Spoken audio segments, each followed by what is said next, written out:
Hello and welcome to Respect the Crit.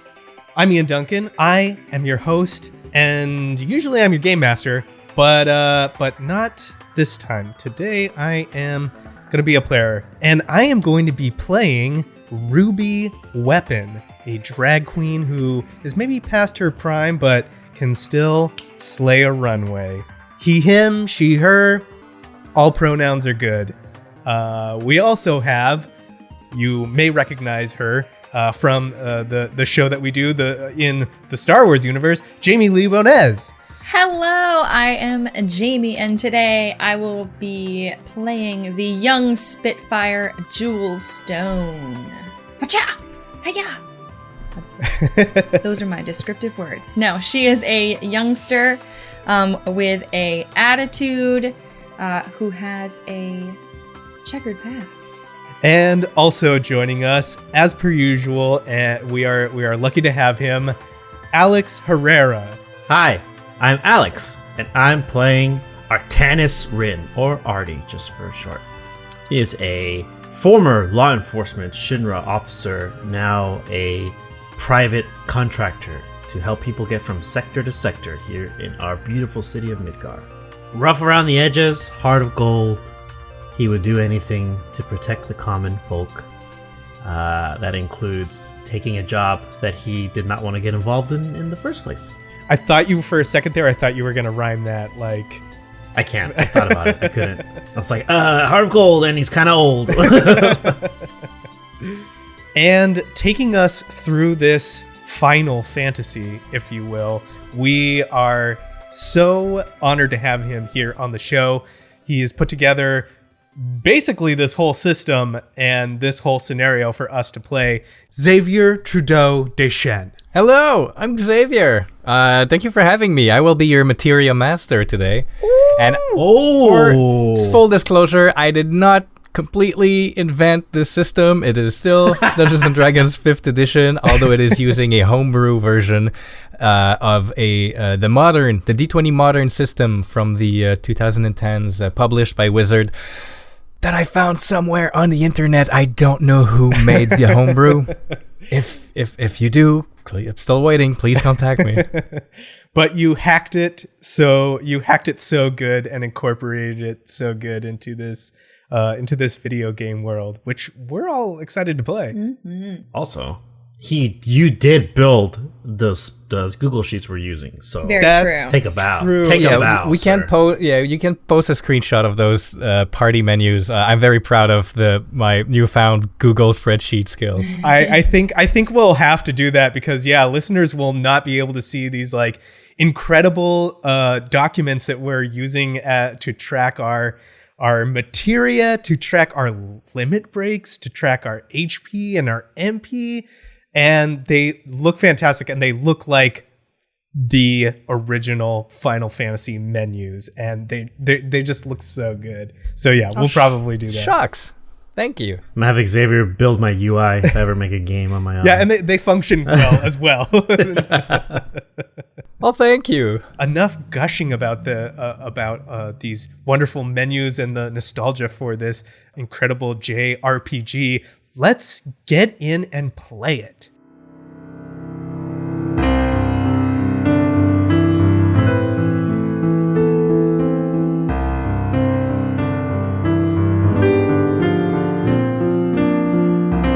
We find our trio of newfound friends atop one of the walls that separate sectors 4 and 3.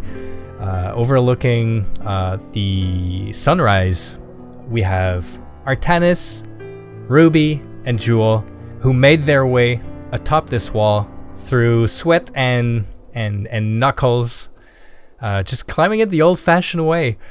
And as Ruby recuperates from her heavy night of drinking, the three of you watch down below in Sector 3, where you can see the bustling of the Shinra troops mobilizing, trying to recover and reclaim the lost convoy closer to the train station than where you are. So they are still quite a ways away from you, but the helicopters still circle the whole sector.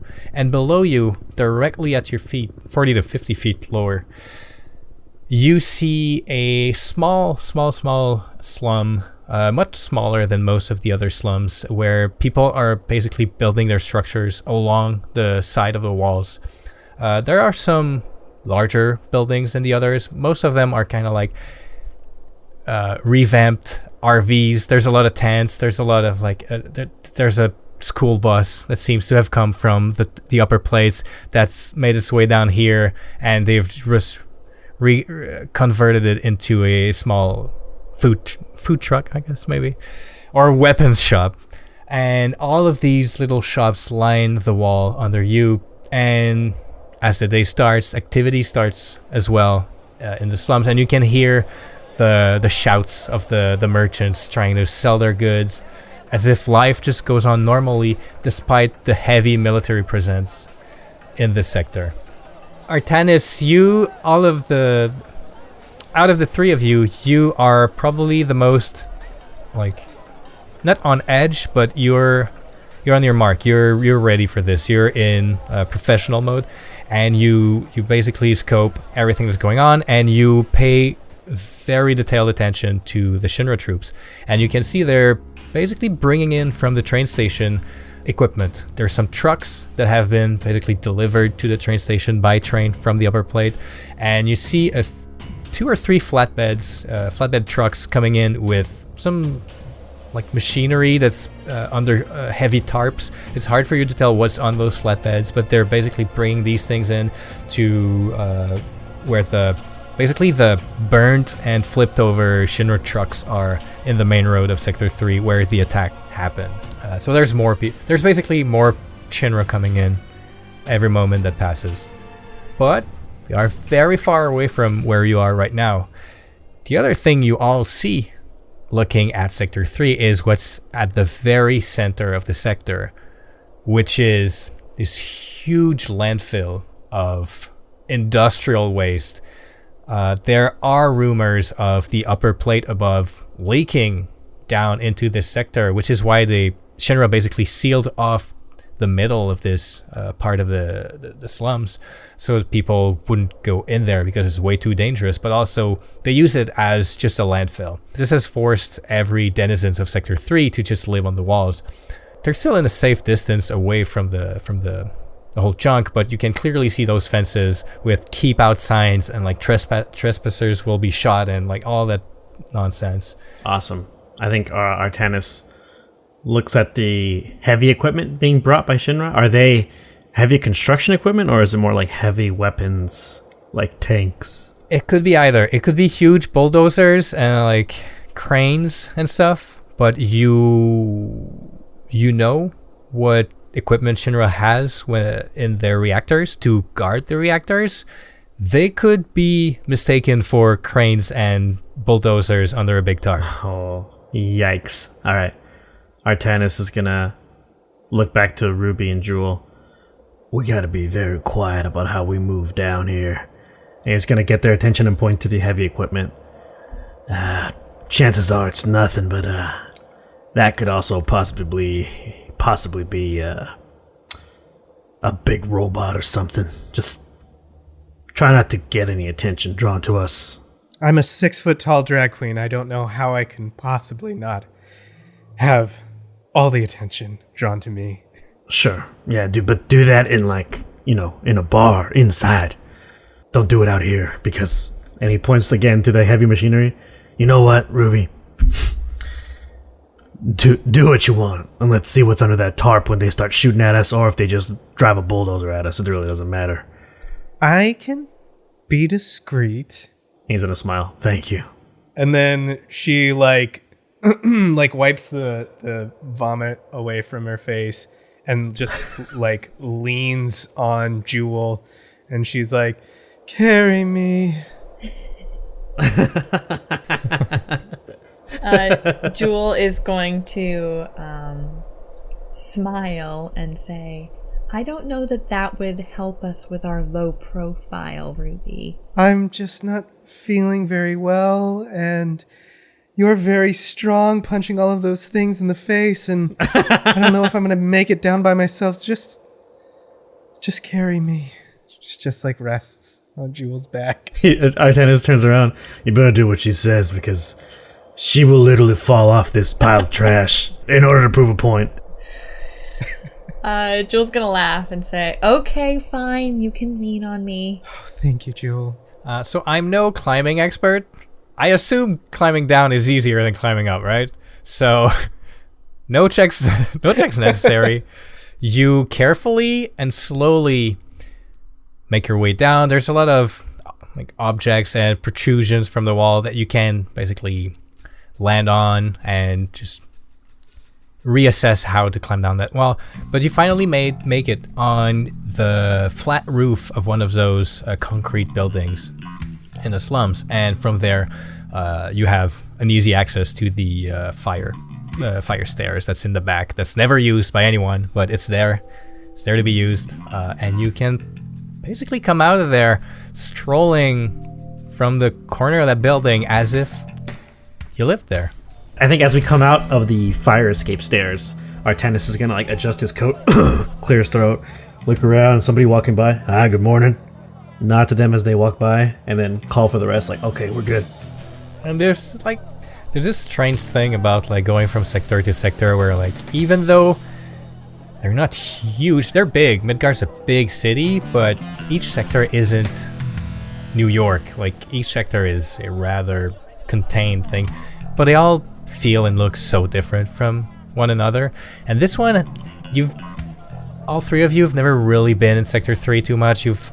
People mostly just pass through Sector 3, and being here there's this ominous, like the dystopian nature of Midgar. You feel it way more in here, given that from like as you walk that street, all the buildings are on your left side, and on your right side is just this high fence and just piles of discarded metal and ooze and fumes, and you can see some fires still burning at some places. I bet it smells horrible Yikes. here.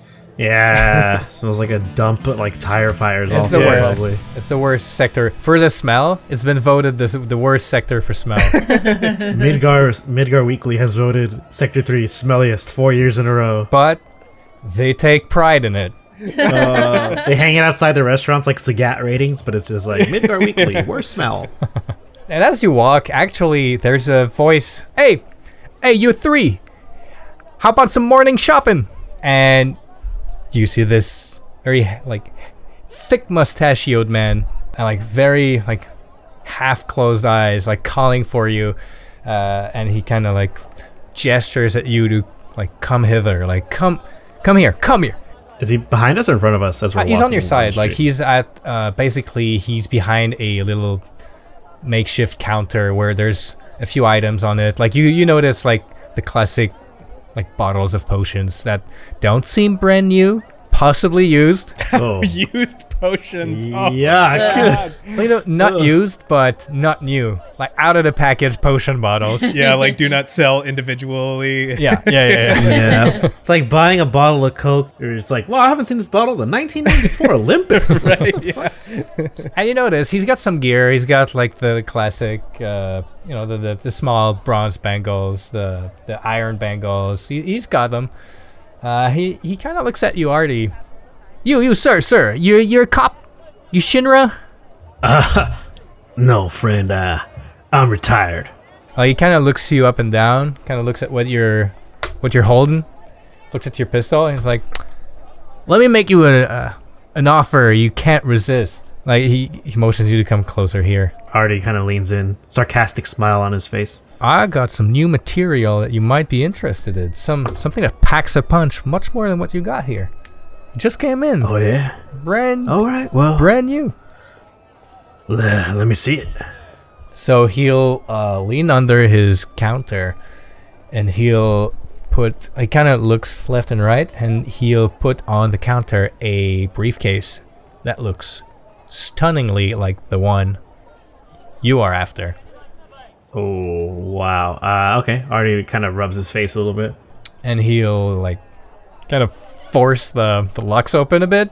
They've been forced before, but they're still kind of like jamming in there. Yeah. So he'll like take his nails and like go like, all right, and opens it and flips it towards you, and you recognize a weapon that you do not have anymore, but you used to wield, the Shinra 9mm. That is the official service weapon now. You have your old service weapon to kind of like let you have because it was discontinued as the official weapon. But this one packs a similar punch, but it does have more materia slots on it. Yeah, Artie looks at it. Interesting. How much you want for this?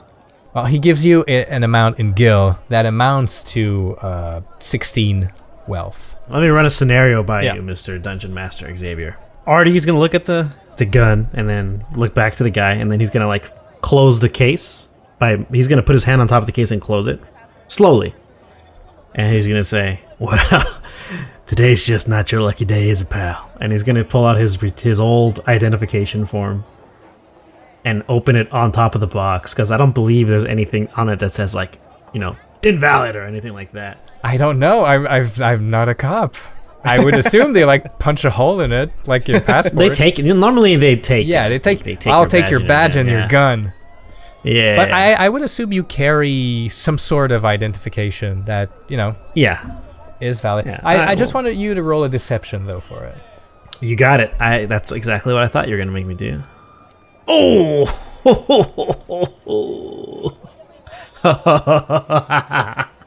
I failed. Oh no. Well, never mind. Okay. You can see him kind of like move his mouth to the sides in a way that his mustache just angles left and right. And he goes, says here it expired 7 years ago. Oh, is that right? And he looks down, and inside his head, you hear him just go, shit. He's gonna pick it up, put it away. Hey, I like the hustle though. I like the hustle. Ruby is gonna get off of Jewel as if nothing has happened and she's totally fine, and she's gonna walk over. Good morning. You see this piece right here, and she like runs her like long nail along the gun.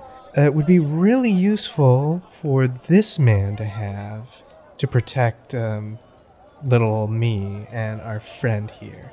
And you wouldn't want anything bad to happen to little old me now, would you? And I'd like to try and charm him. Yeah, that is something you can do. It is a power of yours. And he has to make a wisdom saving throw, DC 13. Let's roll, baby. It's not this guy's first rodeo. The rolls, man. He kind of squints, looks at you. I think I've seen you at the Honeybee Club once.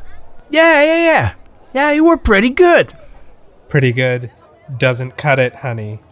Okay. Well, you must have. I'm sorry. You must have not caught me then. If it was pretty good. All right. If you saw my show, it slayed the house fucking down. Maybe. Artie, I can't help you. I can't help you with this cretin. It's fine. It's fine. Look. He sort of looks at Jewel and goes like, "What about you? You want to try something?" This isn't really Jewel's forte, but I suppose being prompted, Jewel's gonna walk up and look at this weapon and just sort of ask, "Well, how long have you had it? Doesn't seem to be selling." As I said, it's brand new. We just got it in. Oh, really? And that would be from where? Kind of see him like lean on the box and like close it, lean on the Shinra logo, kind of hide it with his arm. I don't usually divulge who my distributors are. I mean, if you're not gonna buy the gun, I could sell you a little something else. INFORMATION. I think Artanis would look at the guy after he hears Jewel asking this. He's gonna look at the guy. That's a pretty good question. if it's a new acquisition, it's very interesting that you have this, because as I mentioned, I am retired. They don't normally let you keep new gear. And he looks at that gun and looks at his own, which means you either stole it or purchased it off someone who stole it. I can't be held responsible for where the person who gave it. This is the slums, all right? Are you coming into my business telling me how to do my job? No, I would never. I'm just saying. It'd be a shame if I happened to walk down a few blocks and talk to those Shinra guards or some of my contacts within Shinra and brought their attention to stolen goods. Yeah, it might be best if you get this off the shelf quickly. And Artanis is gonna nod. Let's say I take this off your hands and there's no trouble at all. I even pay you a little bit of what I have here.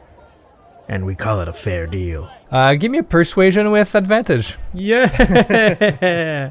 Oh, Yeah. Yay! Yes, with a non-natural 20, the expression on this man's face changes to not fear, but concern for his business, for his legitimate practice.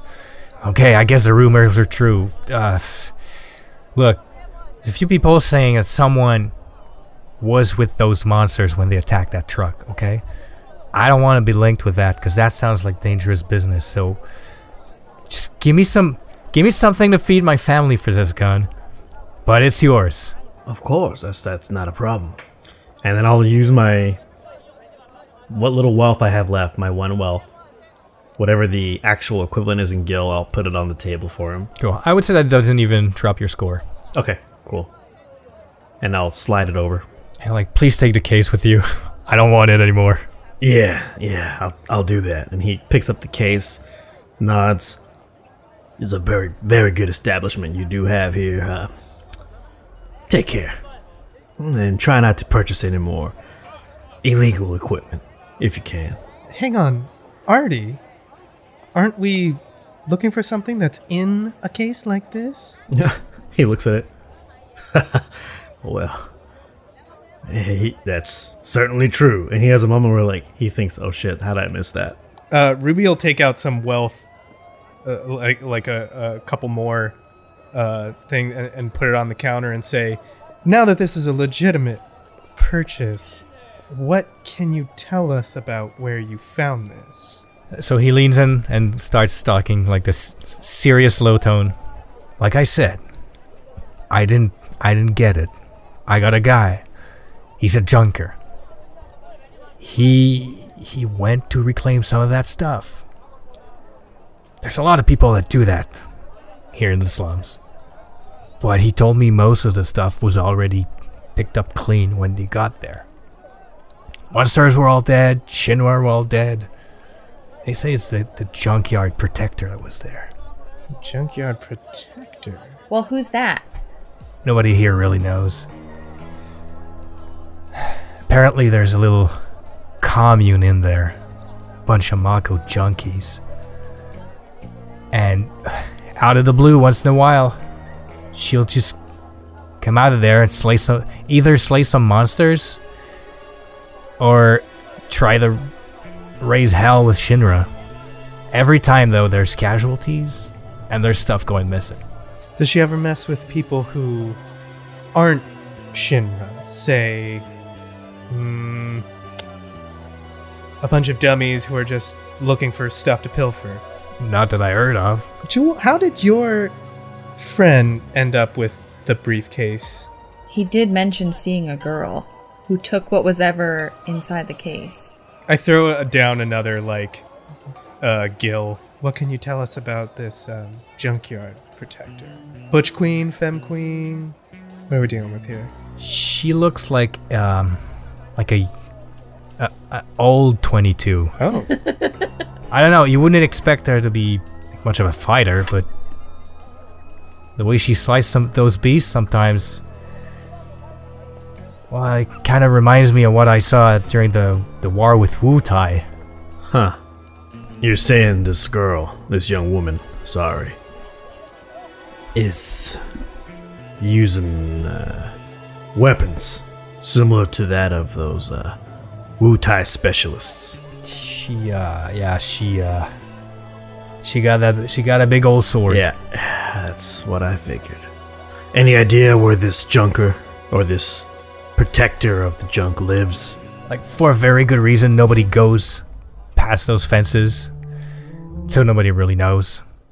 But it's a really poorly kept secret that there's a bunch of addicts in there that are just like waiting to die, lapping up on all that old dirty Mako pooling down there. And what they say is that she's taking care of them. So if he kind of double takes at you three and goes, if you're really planning on finding her, your best bet is going to be going past that fence. We're climbing. Well, there might be another way. Okay, well, spill. There's some junkers who have a way to get in there. There's, like, he points you in the direction. If you follow the fence that way, it is kind of like the opposite way from where the Shinra troops are right now. It's kind of hidden, but about half a mile from here,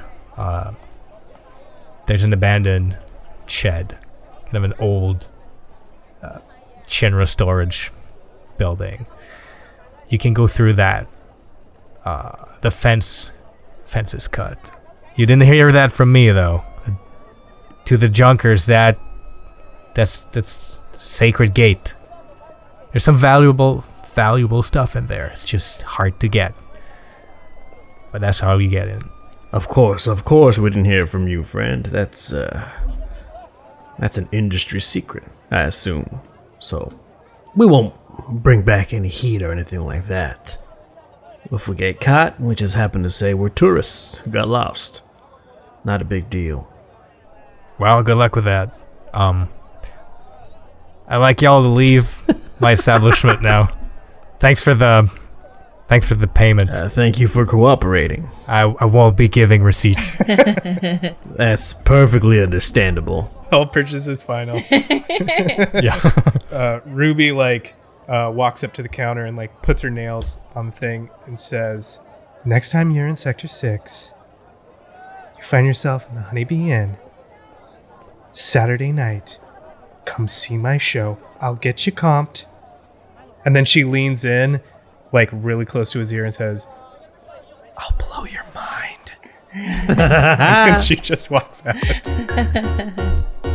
Love it. He twirls his mustache a bit as you leave.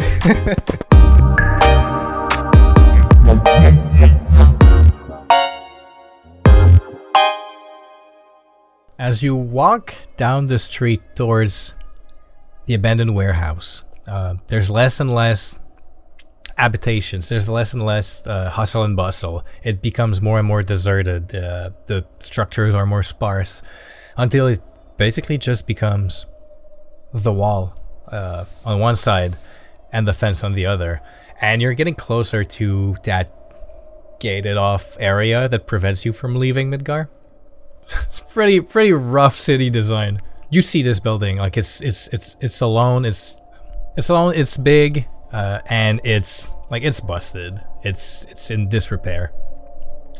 So you basically go in, it's seemingly empty.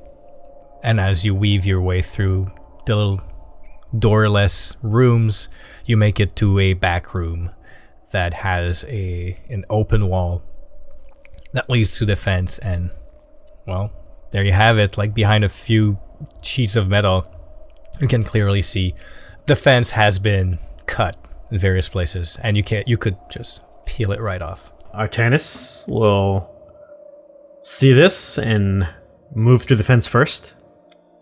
And then if he gets through with no issue, he's gonna pull it back, or a piece of the fence back, so it's a slightly larger opening, so others can get through easier. And he'll kind of grunt, "Okay, come on, let's go."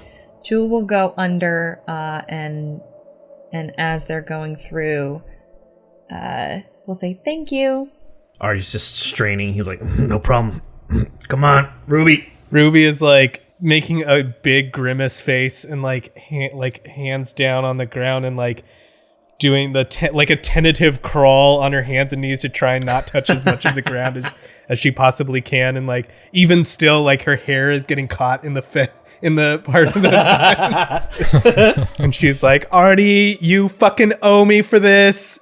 Yeah, real vacation, I promise. Ugh. So as Ruby's on all fours and Jewel's dusting herself off and Artie's still holding the fence, roll a perception check for me, all of you. Artie, once again, your senses are at peak performance. Head on a swivel. About 100 feet, but like 150 feet maybe, way back behind a few hills of trash. You can swear you heard movement. Or like heard / saw something on the corner of your eye moving behind those piles of trash. Artanis is going to reach down and pull Ruby up off the ground as fast as he can, while using one hand to keep the fence open still, and pull her to her feet. And before she can say anything, he's going to like put a finger on her mouth like, shh. And then he's going to look to Jewel and Ruby, and then use his other hand with letting go of the fence and do like 2 fingers on the eyes and point towards the piles of trash where he believes there's movement. And I'm going to turn around, so I'm facing the trash heap, and pull out the new gun. And it's going to give him flashbacks of when he was in the force, in the Shinra force. I think he'll slowly walk in the direction of the noise while still keeping a sharp eye. Like, so you walk very carefully towards the... Basically, you start going up that hill, that first little pile. As you stand on top of it, you don't see anything. Well, that's not true. Roll a perception check, please. Oh, a crit! Well, on this show, we gotta respect the crit. Yes. yay! Oh, I love to hear it. I love when you say it. I love when it's on perception. Immediately, as your eye line raises just above the top of the mound, you see the light being refracted in a green orb all the way down the hill. That's kind of stuck between a few parts, a scrap. But what you do see is that there are 2 grotesque figures kind of like huddling next to it. I can only describe those beasts as big dogs. Big old dogs. But twisted and deformed. They're walking on their hind legs and kind of just supporting their upper body with their front legs once in a while. And their thorax, their upper chest, is just bloated and huge. And they have these massive front paws, kind of like... They kind of look like the dogs in Ghostbusters, like the Zool and the Gatekeeper and Keymaster. Yeah. They kind of have that vibe, but like bigger chest, bigger front paws, and they look mean. They don't have horns, do they? No, they don't. Still dogs. Bunch of dogs. Okay, it's dogs. All right, so you wouldn't throw fucking behemoths at us from the Final Fantasy world. Yeah, I was gonna ask, is this a Final Fantasy or is this a creature of your own design? I have not put any recognizable creatures from Final Fantasy VII yet in the game. I love it. That's awesome. That this is special, and I want to hug these beasties. We can try. They're gonna hug us. Yeah. I see 2 of them, right? Yeah. They don't seem to have noticed you. Nice. I'm gonna try and signal over to Artie, signal that there's 2 things, and also somehow that there's materia down there. So I think maybe I'll just make like a little orb with my 2 hands. You know what's funny? I'm not gonna roll for it unless Xavier wants to, but I don't think Artanis would know what that means. He probably thinks you're making a heart. He's probably like, what the hell? What are you? I love you too. What are you talking about? There's 2 people making out down there? No, well, not yet, but maybe. We don't know that. We don't know the whole situation. There's materia down there. Materia, honey. It's materia. Oh, okay. And I'm assuming with a 21, Xavier, I can at least see the materia that I got on my perception. Yeah, sorry, check. I got tunnel visioned with the crit.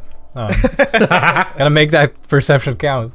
But y'all share that information too, and y'all notice. You don't notice any more of those creatures. I've got an idea.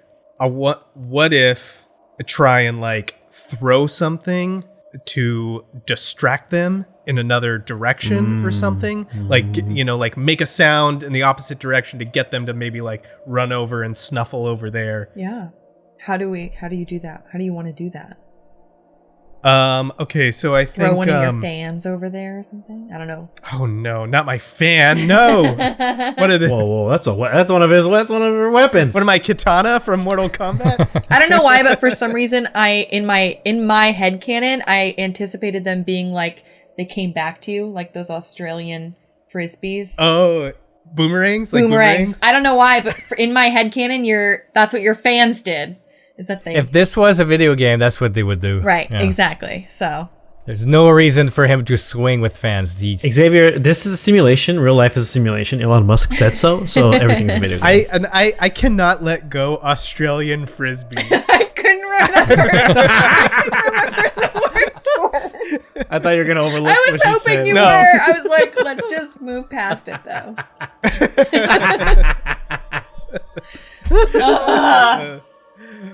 That was so good. Yeah, I'm gonna like reach over and I'm assuming there's like junk everywhere, right? Yeah. Running my hands through junk, and then I grab something that feels pretty sturdy, and it has sort of an oblong shape, and I pull out an Australian frisbee, and Stop. and That's probably the worst thing you could throw because it's gonna come back. not if you throw it like how I'm gonna throw it. I'm gonna chuck it to try and like hit a junk pile on the opposite side, maybe like knocking some junk there to sort of like make it trickle down. I'll have you do just dexterity skill check. Dexterity? Okay, cool. Middling. Your Australian boomerang distracts them.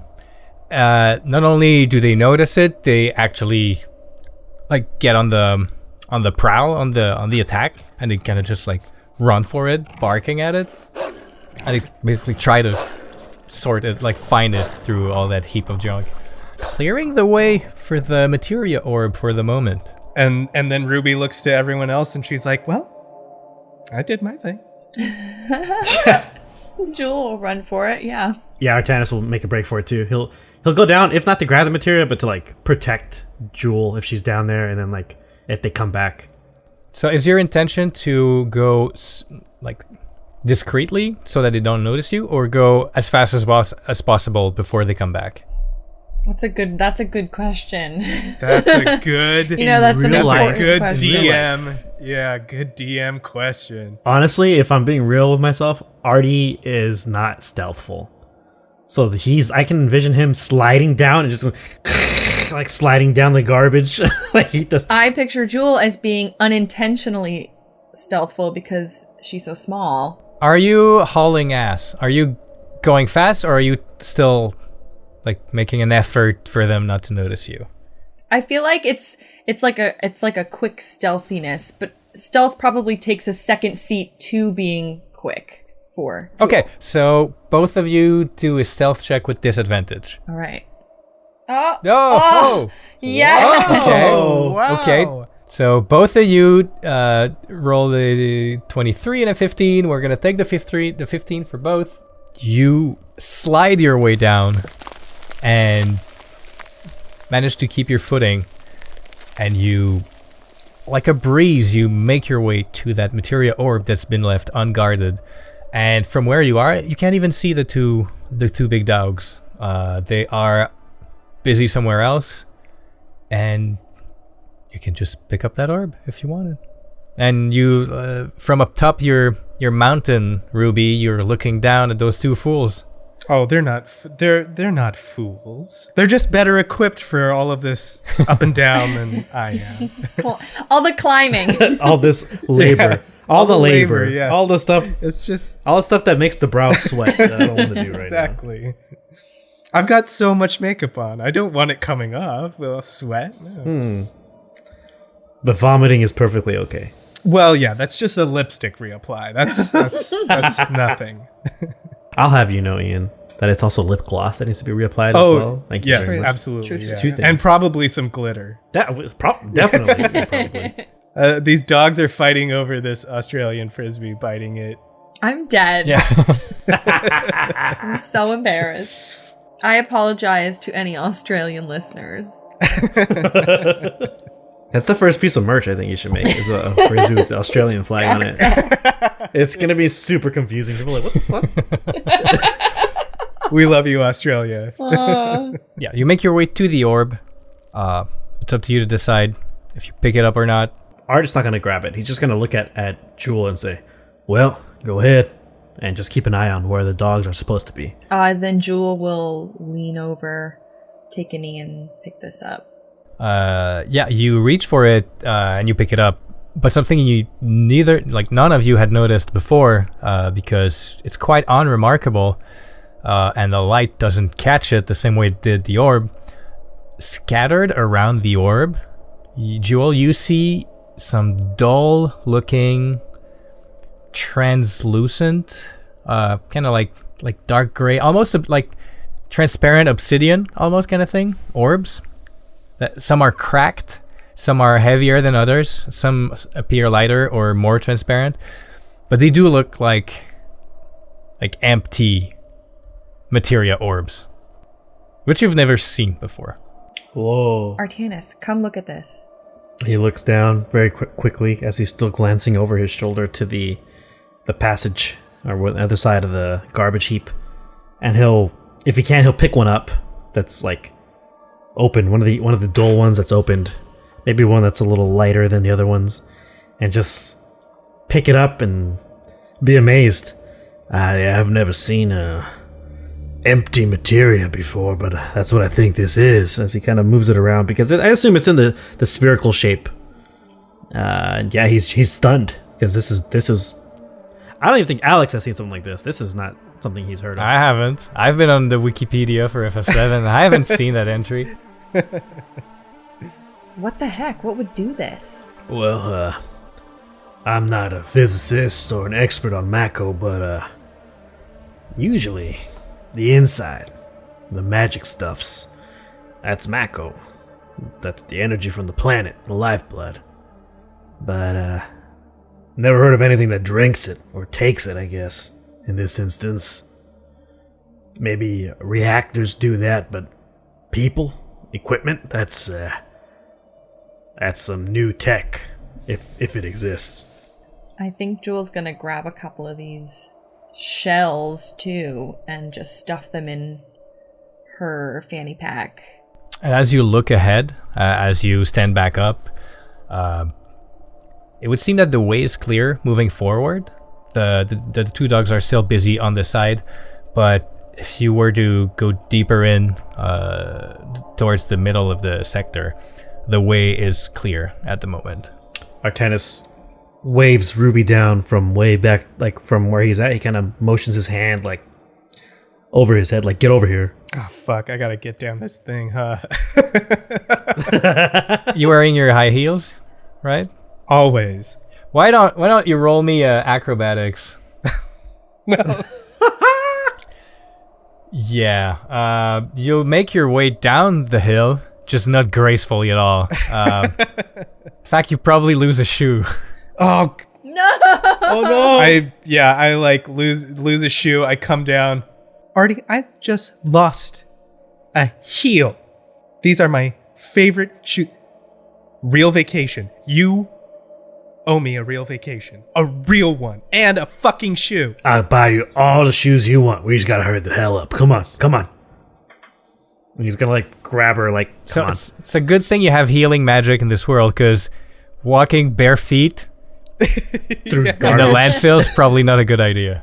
She like fashions a shoe out of something. Like A cardboard it's box or something. Or I would Yeah. think if, and tell me if this is wrong, Ian, but Ruby probably has some sort of stockings or something so the feet aren't completely exposed. Yeah. You know? For Fair sure. enough. Yeah. Yeah, it's a piece of cardboard but it's like cardboard flat and then a heel, so it's like totally wobbly. Just be careful. Every parent's nightmare right now. It's stressing me out. Yeah.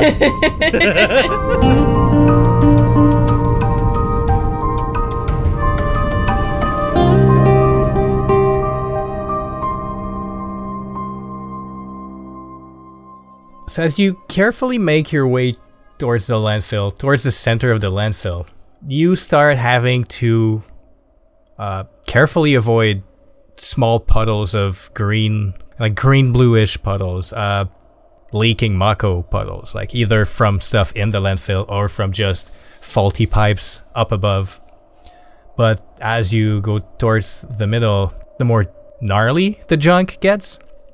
You got all these valleys and like triangular hills that kind of like crest towards one side, like the Lion King's like big rock.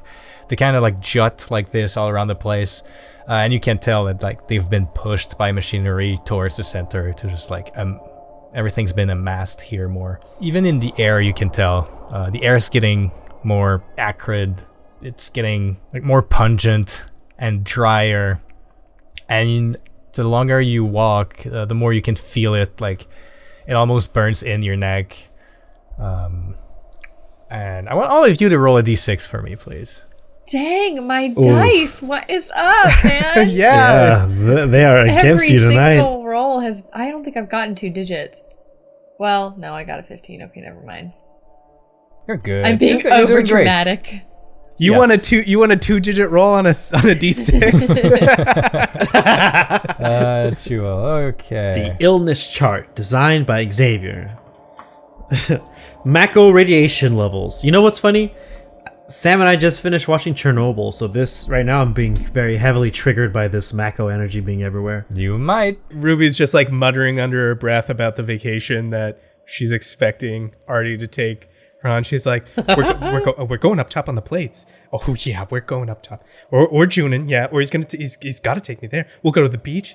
You get new shoes. I'm gonna get 3 new. I don't know why I keep picturing like you guys just as like the old middle-aged couple, like, oh, you're taking me on a vacation, Artie. Artie. Yeah, exactly. I was thinking the same thing. Get a place by the pool, Artie. In the distance, where all these protrusions of dirt and junk coalesce, there's almost this like wispy green bluish like mist almost just in the air, where like it's faint but it's definitely there.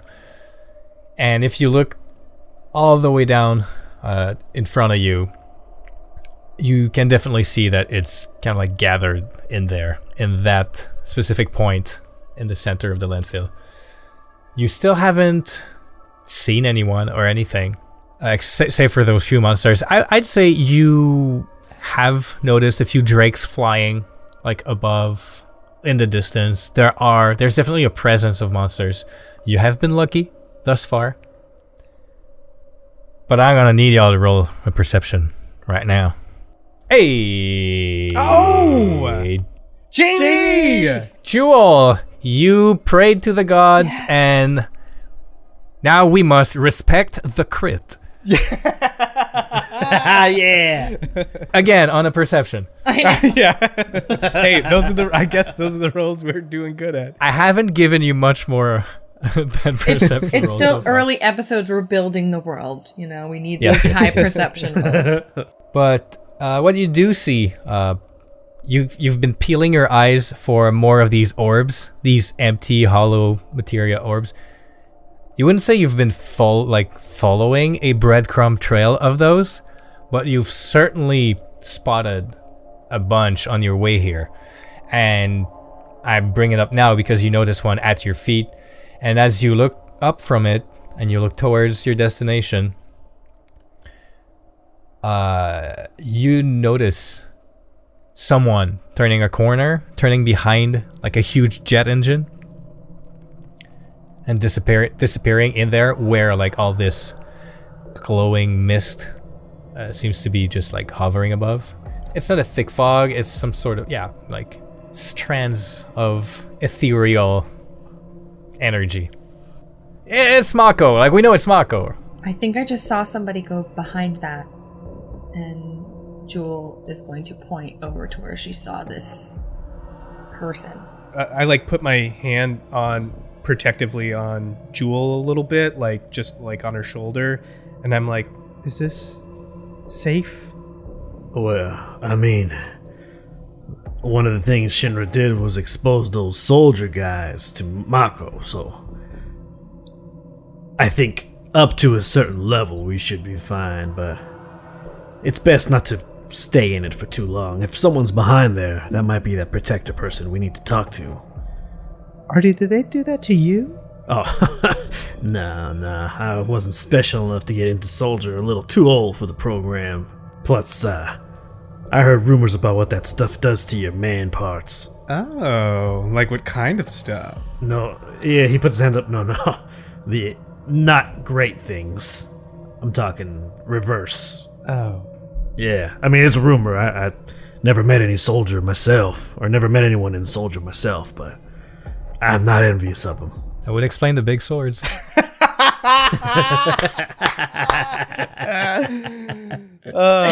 fired. You heard that, Sephiroth? Yeah, I think Artie would just look to Ruby and Jewel and say, if there's someone back there, we need to move through that stuff quickly. What do they look like? Did you get a good look? I didn't. It sort of looked like a shadow. So a shadow monster. Oh, great. I suppose Jewel's gonna start walking towards. Alright, yeah, Artie will follow, but Quiet. he's gonna be stepping very, Yeah. very carefully around the puddles of Mako, and then I guess when we get to right before the threshold of the wisps, the mist-like Mako, he's gonna like, even though he knows he's not gonna do anything, he's gonna like cover his face with like his shirt just like this, like put it in front and just like pray under his breath like, oh please don't let anything shrink. As you get closer to this hidden place, you almost have to go in, like deep down in the landfill. There's a path that sort of descends a bit, and it's not completely covered, but you have these larger plates of metal and like larger structures that are just like piled up here. And as you go a little lower and lower, they kind of block whatever light there is from the artificial lighting and the dawn, like the lighting from the sun at dawn. It's getting a bit darker, not completely, because it's still lit, faintly lit from the bottom, from the seeping Mako that's in the ground at this point. So you need your eyes to adapt to it, but you can still see. At some point you hear it's kind of like echoing through, like bouncing off these large, like massive piece of concrete and metal. You hear someone having a coughing fit. When you finally turn a corner and find your way in this sort of like campsite, or almost, it's more of a campsite or like a shanty town, but like even compared to the slums, this would be like, it seems to have been installed here for a while. Like it's not just people in sleeping bags. You have some like tarps attached to stuff and like basic shelters. There's about a dozen people, some of them lying on their back, just their eyes kind of looking vacantly, just shifting their head left to right. Another guy is leaning kind of on his back, sitting down, just leaning on, again, some trash, seemingly not caring about his environment. He's digging with his fingers in the ground. Another one's just looking at you, but like He seems to be looking at you, but doesn't move, doesn't react to you. You can notice in their eyes the ever faint mark of those who have been touched by Mako. Not as pronounced as what you'd know from stories about soldiers, but at least from stories you've heard about people who have Mako poisoning. Oh, yikes. Yeah, Artanis is gonna take his hands out of his coat and he'll say, no need for the gun here. As he looks around at the camp or the settlement, I think this place is some kind of respite for the infected, for the poisoned. Well, it looks like we found what we were looking for.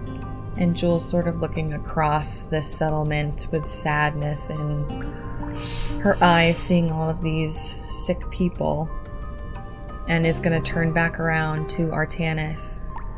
I mean, that's what the merchant guy said, right? That the protector helped these people?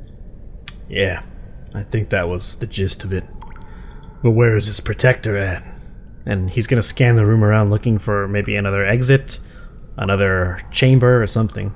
It does appear that the campsite is built around some sort of fault or some sort of crevasse. Not too deep, maybe like 5 to 10 feet deep. Like in a generous angle, so it's not just like a cliff that you'd fall in. It's not a pit, but it does like descend into a thin stream where you can see like actually the Mako like drips down in it. So there's kind of like a shallow pool of Mako down there, and it stretches for about 50-60 feet kind of thing. And as your eyes trail that little river of Mako, your eyes go up at the top on the other end of that crevasse, and you notice a tent at the very end of it. You notice around that tent there are crates of supplies of many sorts, including Shinra crates, and there's a bunch of empty, hollowed out Materia spheres scattered across that tent. Around. Scattered about. Well, I think we may have found our protector. Or at least the woman who took the thing out of the box. And he'll point to the tent and look at the group again and say, "Shall we?" Artanis begrudgingly walks towards the tent. As you three progress in that almost cavern, breathing is almost becoming like a hindrance. It's difficult, it's displeasing, it's hurting. And why don't you all roll a d6 for me, please? Oh no! Oh no, we're getting like radiation poisoning, dude. Ugh. Oh no! I don't know if is it good to get a higher roll I'm on these, not- or is it bad? I was just thinking that. I was like, I don't know if it's good to get high or low. Is it like... As you step close, like how close to the tent would you say you would go or stop, or are you just going for it? No. I think Artanis would stop shy of maybe 15, 25 feet to kind of call out, excuse me. You hear one young woman's voice, and another kind of mumbly response. And out comes a shambling 55-year-old man who kind of painfully winces at you and gets out of your way and props himself up against a metal beam and just says, "You all should leave. You all should not be here." Yeah, that's the kind of feeling I've been getting for the last few hours. I'm looking for someone. Someone who's taken something that doesn't belong to them. Now, I'm not here to punish anyone. I'm just here to solve a small mystery. And hopefully fix the situation. She told me she's waiting for you to come in. Don't do anything stupid. No, wouldn't dream of it, friend. And I'll look to the party and kind of head nod them to follow him in. Artie, as you reach your hand in to move the opening, the door flap to its side, you see the back of a young woman again. You've most likely found your person. She's wearing some sort of dusty gray like fabric, like on top of her shoulder, almost like a cloak. The hood would be down, revealing a thick but short like braid of black hair. And to her side is a ginormous claymore style sword. Oh, we know what that means. Uh-oh. Which is not, necessarily the one that soldiers are known for. Like, it's not a model that's recognizable. Like, most soldiers, especially third and second class, they have very, there's the one sword, right? And then the first classes all have their one unique sword. And this one kind of looks nothing like any of the ones you would have seen in propaganda and on TV and whatever. And she says to Artie, "You stay right there. I swear to God, if you take one step inside, I will cut you to pieces and throw your bits down that crevasse." Oh, he puts his hands up. Okay, no one's moving, no one's doing anything here. I assume you're the one who took whatever it was out of that Shinra case, yeah? Her back is to you, and she just turns her head so that you see the side of her face. In the darkness of her tent, you see the bright blue-green of her pupil. Like, it's potent, it's dense, it's clear as day. Oh my god.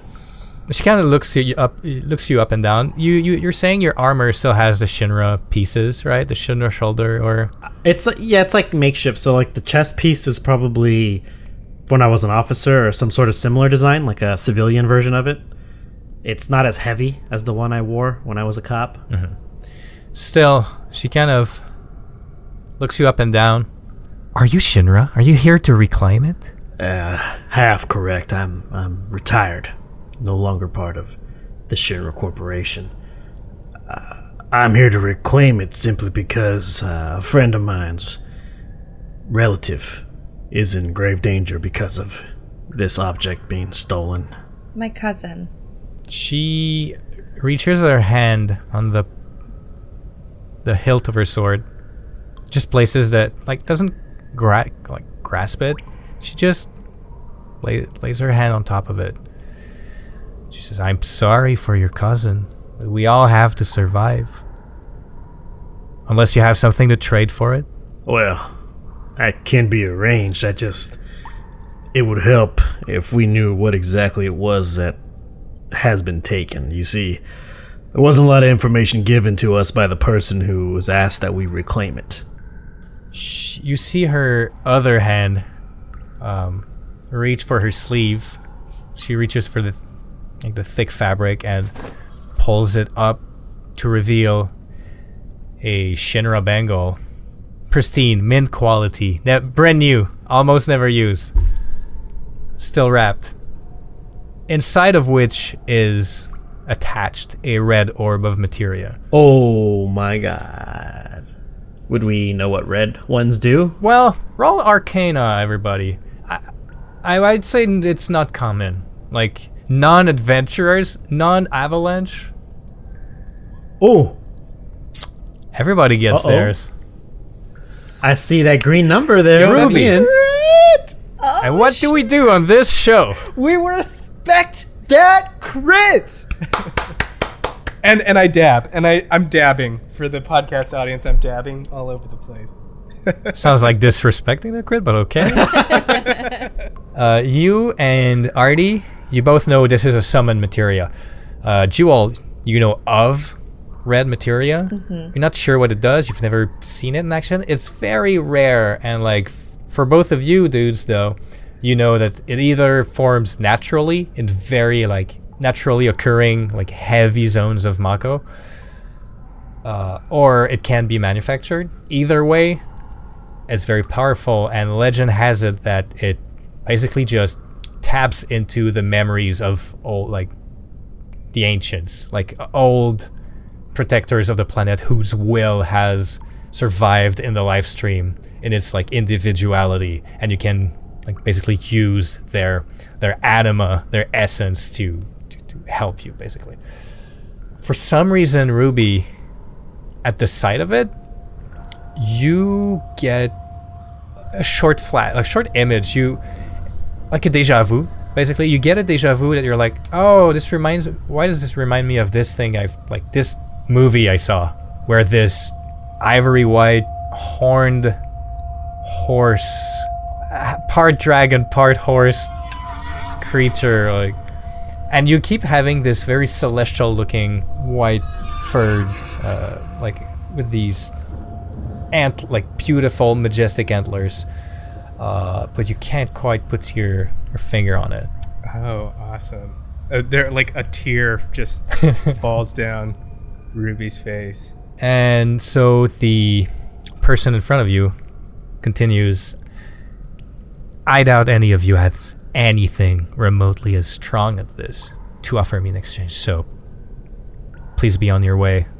Look, there's no love lost here for Shinra. We see what they've done here. All of this, and she like gestures out beyond the tent, is all because of them. And she like gestures upwards towards the plate.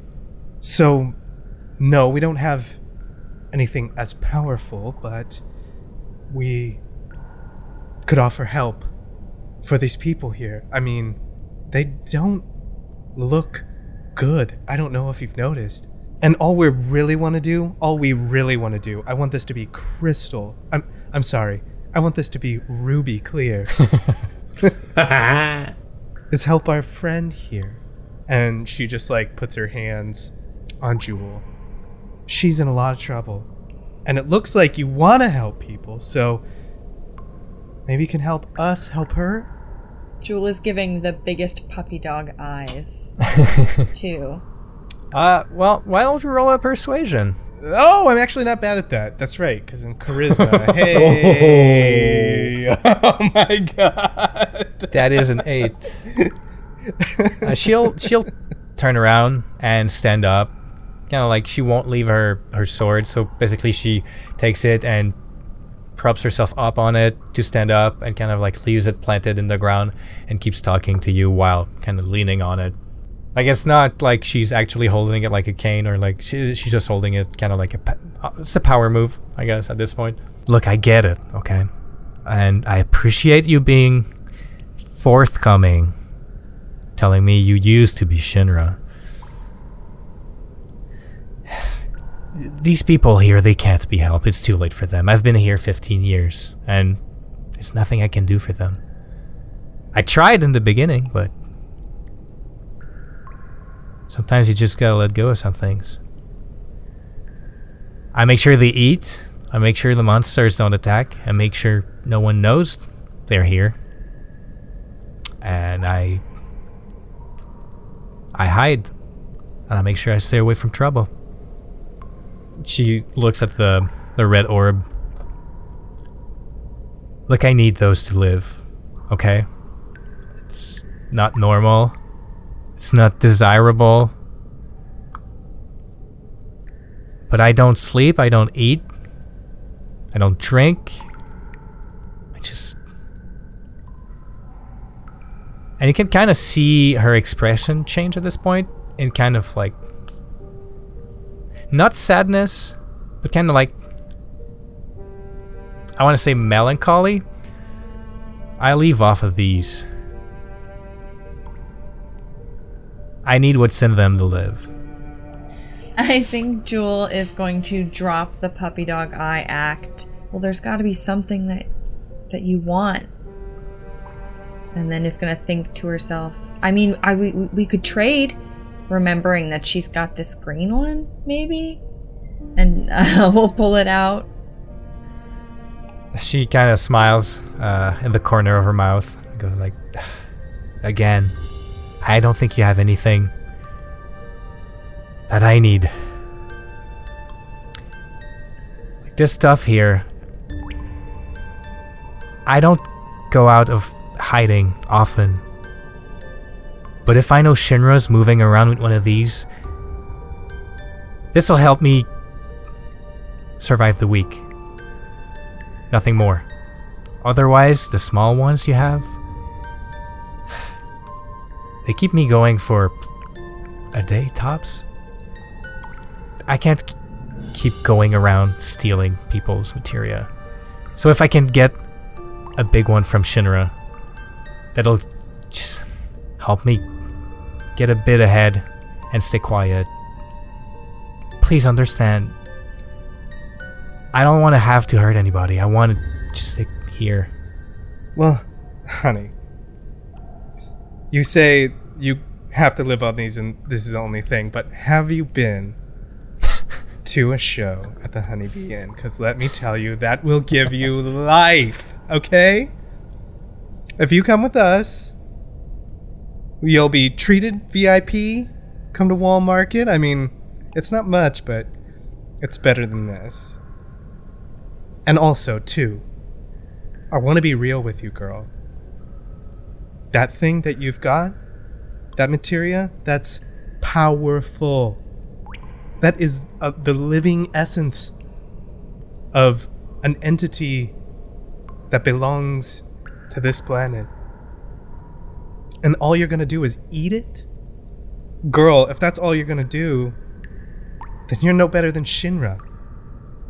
You think I don't know that? Shinra turned me into a Mako reactor. If I don't suck these dry, every cell in my body's gonna dry up and I'm just gonna crack like a biscuit and turn into dust. Like this. It'll take 5 minutes. I've been gobbling up materia for 40 years like this. I'm not gonna let you take this one away from me. Oh, sweetie. And then Ruby takes her earrings off. Takes off her heel. Her one heel, yeah. Yeah, one heel. Walks over and just like real slow puts her hands around her and like around the sword and like pulls her in and gives her a hug. Power of friendship might work. I am gonna try and sleight of hand this bracelet off though. Go for it. Come on! Oh! That is a 20. Mm-hmm. It's an unnatural 20. 20. Not natty 20. Yeah. You manage to like find the little latches that kind of loosen up the bracer a bit. And so you manage, like, you do your thing. She loosens up. Like you can tell she hasn't had human contact in a long time. And as you're taking off the bracelet off of her, she kind of says, "I wish I could help you, really, but there's no other way." And you take the bracer off, put it in your purse. Just up the dress. Yeah. I kind of like release the embrace and just sort of like back. I like hold my hand out to her and I'm like, "You just gotta come with us.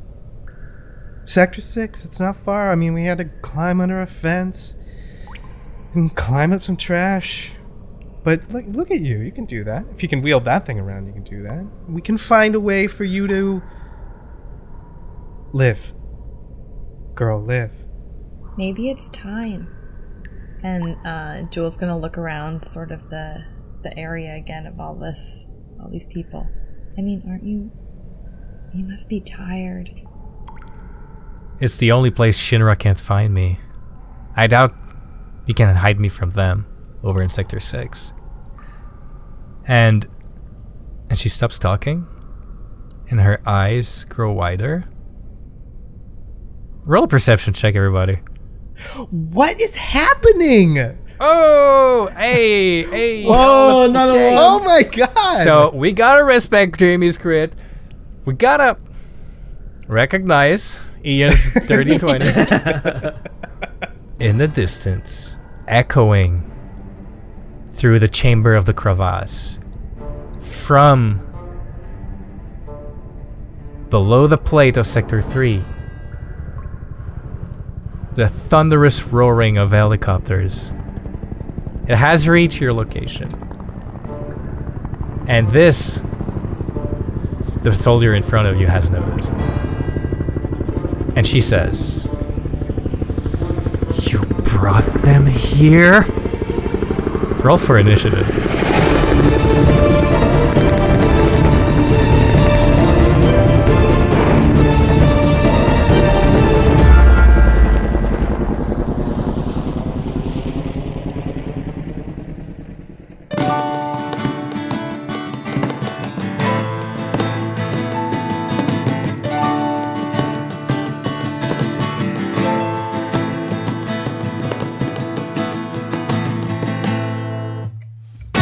Thank you for listening to this week's episode of Respect the Crit, Memories of Midgar. Please consider supporting us by giving us a 5-star rating and review on iTunes. It's easy, free, and really helps to let other people know about the show. And we'd love to read your feedback. For more information about the show, visit @RespectTheCrit on Twitter and Instagram. Artanis is played by Alex Herrera, who you can find on Twitter @AE Herrera or on his Twitch channel, WadeWolf10. Jewel is played by Jamie Lee-Bonés, who you can find on Instagram @JamieLee.Bones. Ruby Weapon is played by me, your host, Ian Duncan, and you can find me @idunks on Twitter and Instagram. Our guest GM for this game is Xavier Trudeau-Deschênes, who can be found @XavierTD. That's XAVIERTD. The original music in this episode is provided with license or permission by a variety of talented artists, whose information and credits can be found in the show notes. Please support them by visiting their platforms to check out more of their work, and tell them how much you love their music. And remember, whatever the system, whether it's a miss or a hit, you always gotta respect the crit. Thank you very much, and we'll see you in the live stream.